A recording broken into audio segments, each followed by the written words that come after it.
Puerto Princesa Island hopping. Let's go!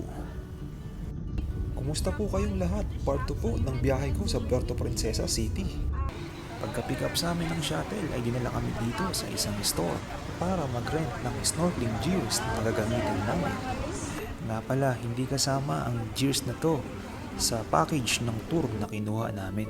Nandyan na rin naman ang price at syempre sukat na lang tayo ng feed para sa atin. Hi ka muna, Ma'am Lotlot. At si Ma'am Lotlot, siya yung nag-guide sa tour namin.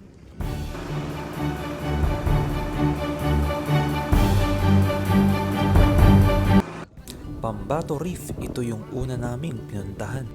Dito kami nag-snorkeling. Eto, check nyo yung mga underwater videos ko.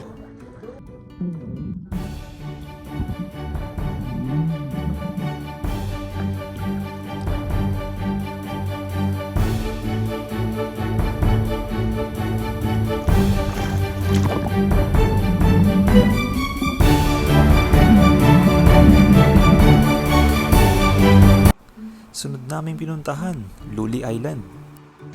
Luli Island, let's go!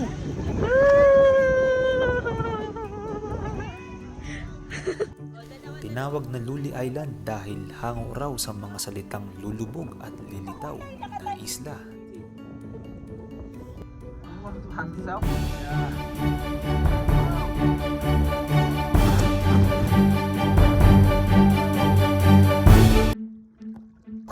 Tamang ligo at langoy-langoy lang muna tayo kasi mamimiss natin to. Iyon o, medyo may kalayuan din pala yung nilangoy namin. Sunod na pinuntahan namin ay yung Cowrie Island. Dito kami nag-lunch, tapos nun, swimming na at relax.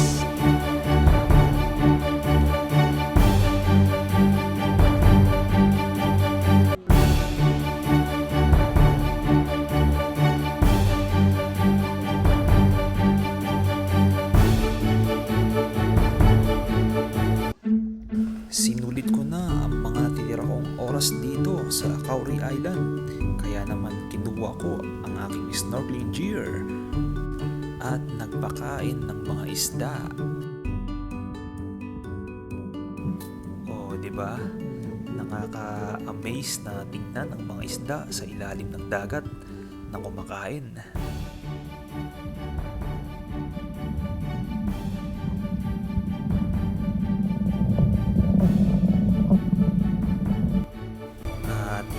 Babalik na raw kami.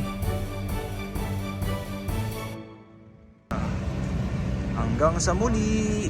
Bye-bye!